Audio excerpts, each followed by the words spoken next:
Hello everyone, welcome back to my channel. And today in this video we are going to discuss a poem written by Robin S.N. Gangom named Poem for My Mother.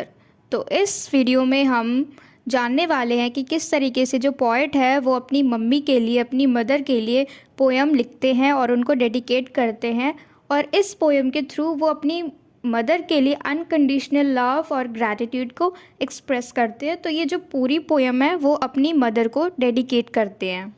तो ये जो हमारे poet हैं वो मणिपुर के इम्फाल में जन्म हुए थे, यानी वहाँ वो बॉर्न हुए थे, और ये एक बायलैंग्वेज पोएट हैं जो कि इंग्लिश में भी पोइट्री करते हैं और मणिपुरी लैंग्वेज में भी।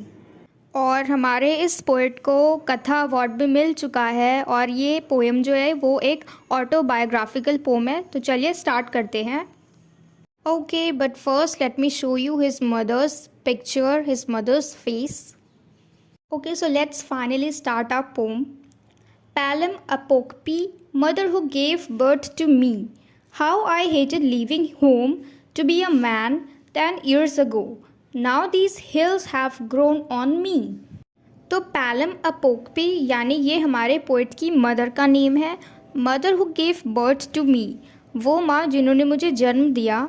How I hated leaving home, कि किस तरीके से मुझे घर से निकलने से बहुत नफ़रत होती थी जब वो छोटे थे। To be a man 10 years ago, तो ये 10 साल पहले की बात है कि उनको घर से निकलने से नफ़रत होती थी, यानी इसका मतलब ये है कि वो अब 10 साल से घर से बाहर रह रहे हैं। Now these hills have grown on me, और ये जो हिल्स हैं वो बहुत बड़े बड़े हो चुके हैं। But I am still your shy son with a voracious appetite, तो अब वो अपनी मदर को बोल रहे हैं कि पर अभी तक भी मैं घर से बाहर निकलने के बाद भी, 10 साल बाद भी, मैं आपका वही शर्मीला सा बेटा हूँ जिसकी बहुत बड़ी भूख थी, यानी उनको बहुत ज़्यादा भूख लगती थी, वो बहुत ज़्यादा खाते थे। The boy who lost many teeth by emptying your larder, तो पोइट कहते हैं अपनी मदर से कि अभी भी मैं आपका वही बच्चा हूँ जिसने बचपन में अपने इतने सारे दांत खोए हैं आपके लार्डर को खाली करके। लार्डर का मतलब होता है जहाँ पे फूड को स्टोर करके रखते हैं। तो जब भी उनकी मदर घर से बाहर जाती थी तो ये कहते हैं व्हेन यू वर अवे, जब भी वो घर से बाहर दूर जाती थी तो तब उनके पीठ पीछे ये उनका लार्डर जो है स्टोरेज ऑफ फूड उनको एम्प्टी कर देता था, यानी खाली कर देता था। And I am also your dreamy-eyed lad who gave you difficult times and during his school days, running after every girl he met even when he still wore half pants. तो अब वो कहते हैं कि अभी भी मैं आपकी आंखों का तारा ही हूँ जिसने आपको अपने स्कूल टाइम में इतनी ज़्यादा डिफ़िकल्टीज़ दी है। रनिंग आफ्टर एवरी गर्ल्स मतलब हर लड़कियों के पीछे भागना, जिससे भी वो मिलता था हर किसी के साथ फ्लर्टिंग करना। तो स्कूल से उनकी कंप्लेन घर तक आती थी और फिर इनकी मदर को स्कूल में जाना पड़ता था। तो ये सारे डिफ़िकल्ट टाइम दिए हैं उन्होंने अपनी मदर को, और वहीं पे ये डिस्कस कर रहे हैं। व्हेन ही स्टिल वोर हाफ पैंट्स, मतलब तब भी वो हाफ पैंट्स ही पहनते थे। इसका मतलब है कि ये बचपन की बात है, स्कूल की बात है, जब वो छोटे थे। You told your children money and time do not grow on trees, I haven't learned how to use them well. अब वो अपनी मदर से कहते हैं कि आपने अपने बच्चे को यानी मुझे सिखाया है कि मनी और टाइम, पैसा और वक्त पेड़ पर नहीं उगते हैं। मैं समझ तो गया इस बात को, लेकिन अभी तक मैं उनको यूज़ करना नहीं सीखा कि उसको कैसे यूज़ करते हैं अच्छी तरीके से। यानी वो टाइम भी वेस्ट करते हैं और मनी को भी वेस्ट करते हैं, उनको ये दोनों चीज़ें यूज़ करना अभी तक नहीं आया। But it is not that I have forgotten what you have come to mean to me, only I deserted much and left so little to myself for others to remember me at home.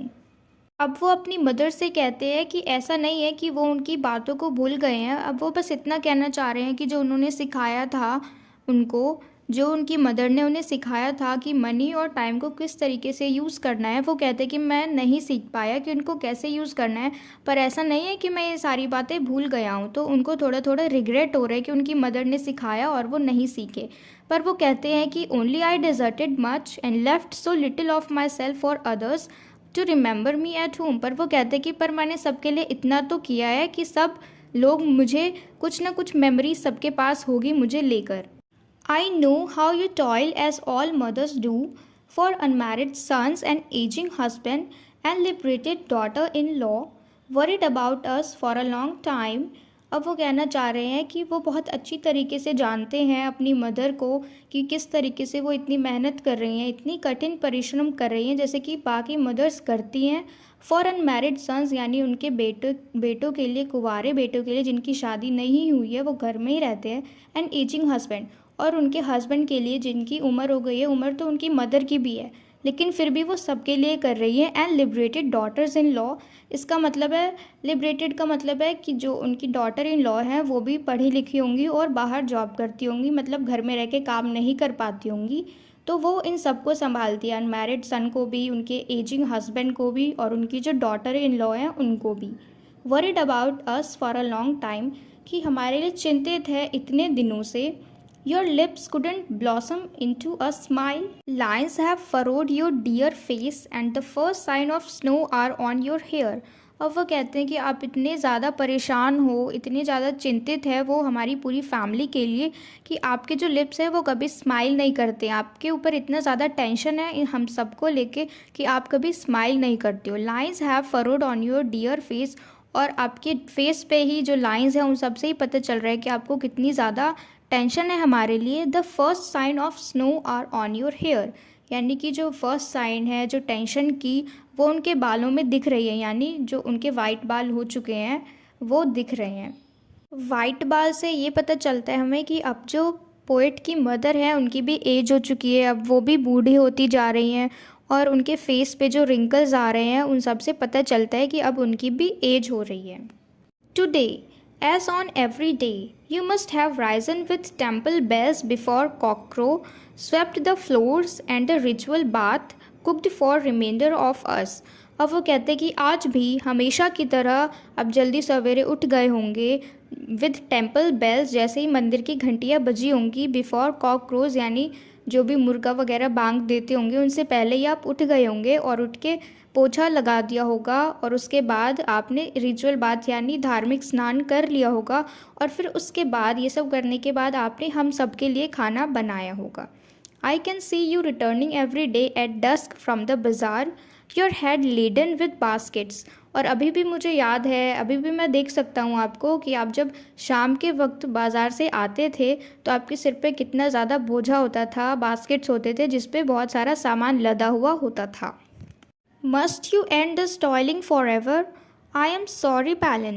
I have not inherited anything of your gentle ways of culinary skills. तो अब poet अपनी mother से कह रहे हैं कि अब जो ये आप इतनी परिश्रम करती हो हमारे लिए, क्या ये हमेशा तक करती रहोगी या इसको ख़त्म भी करोगी? अब मतलब पोएट मना कर रहे हैं इतनी ज़्यादा परिश्रम करने से, इतनी मेहनत करने से, इतनी ज़्यादा टेंशन लेने के लिए अब वो अपनी मदर को मना कर रहे हैं। आई एम सॉरी पैलन, और अब वो माफ़ी भी मांग रहे हैं उनसे। यहाँ पे आते आते हमें ये पता चला कि पोएट कितना रिग्रेट कर रहे हैं। I have not inherited anything of your gentle ways और कलिनरी स्किल्स। तो अब वो कहते हैं कि मैंने तो आपसे कुछ भी इनहेरिट नहीं किया, मतलब आपके कुछ भी संस्कार मेरे अंदर नहीं आए कि किस तरीके से आप इतना स्टेबल होके सारी टेंशन्स को, सारे प्रॉब्लम्स को इतने अच्छे से सॉल्व कर लेते हो, इतना स्टेबल होके। ना ही मुझ में आपके ये वाले गुण आए और ना ही कलिनरी स्किल्स और जो खाना पकाने वाले गुण होते हैं ना ही वो आए। Forgive me for all your dreams, मुझे माफ़ कर दो जो भी आपने सपने देखे थे मेरे लिए, of peace and rest during your remnant days, कि मुझे माफ़ कर दो, अब इतने दिनों खुशी रहो जब जितने भी दिन आपके बचे हुए हैं।